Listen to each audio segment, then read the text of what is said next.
Hello, Accounting Superstars. This is Professor Don Bush from the Accounting Superstar YouTube channel. I've been a professor for about 30 years and a CPA for about that long, and I've got great ways to explain accounting. So welcome aboard. Today is a beautiful day in Colorado. Lovely. I've got some pictures here. I live in Conifer, Colorado at about 8,500 feet, about 30 minutes from Denver. And the clouds and the mountains were just absolutely gorgeous this morning. So here's a few pictures. So today's lesson is about the 3 manufacturing inventory accounts. And they're really easy. You know, in retail, you have really one inventory account that's reported on financial statements. In manufacturing, we've got 3 that are reported on the financial statements. And so here they are. They're really easy. We've got direct raw materials inventory, we've got work in process inventory, and we've got finished goods inventory. So there's the 3. So let me explain them really quick. So here we go. The first inventory, direct raw materials inventory. A lot of people just call it raw materials inventory. But direct raw materials inventory are things that go into the product. They become part of the product. And they're usually expensive things that management absolutely wants to track. So in this example here, building sailboats, teak wood. The teak wood is so expensive. It's incredibly expensive. And teak wood is used on boats because it's resistant to sunlight, mold, insects. It's incredible. And then another direct raw material would be sails, or also the boom here, and the stays that keep the mast upright. And I almost said ropes. In sailing, you want to say lines, not ropes. But there's a whole lot of materials that go into making a sailboat. The fiberglass, the rudders, the cushions that go on the couch inside the cabin, so on and so forth.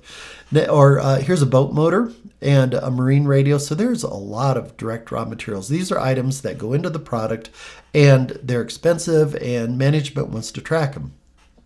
Another thing that goes into work in process is direct labor. Direct labor, those are the people that are actually building the boat as opposed to indirect labor.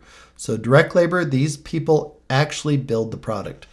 And last, and certainly not least, is manufacturing overhead. And manufacturing overhead includes 3 main things here. Indirect labor, those are people that work in the factory.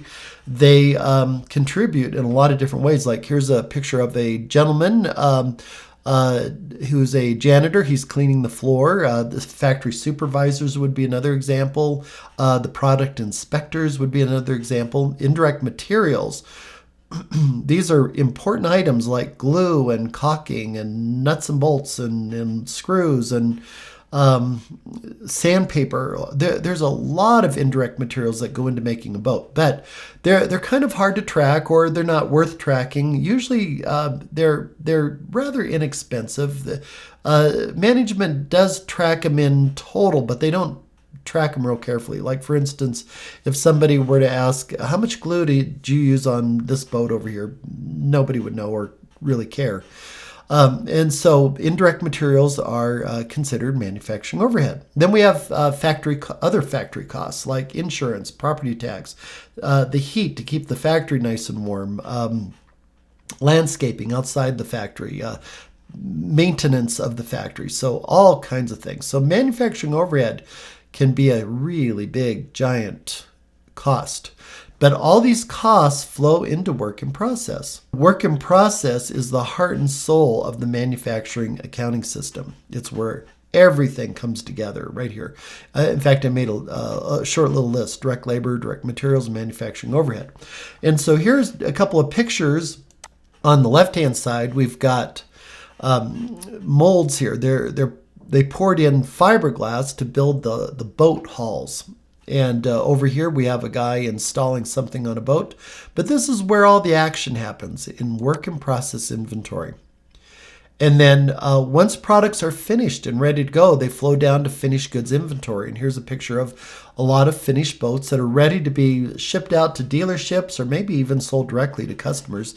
And here's another picture also of boats ready to go. Now, once boats are sold to dealerships or customers, That is when all these costs become an expense.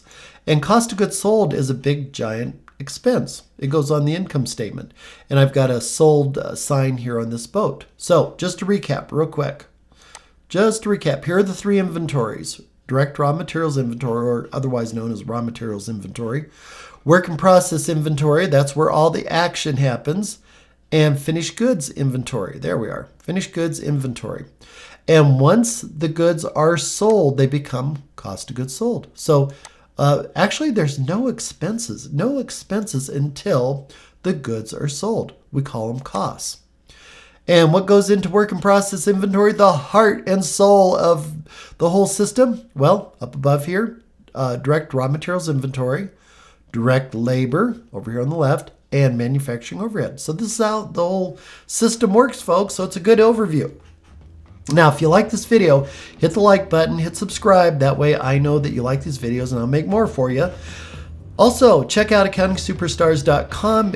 It's my webpage. I've got all the videos listed by topic. So check it out. Easier to find stuff. Until next time, over and out.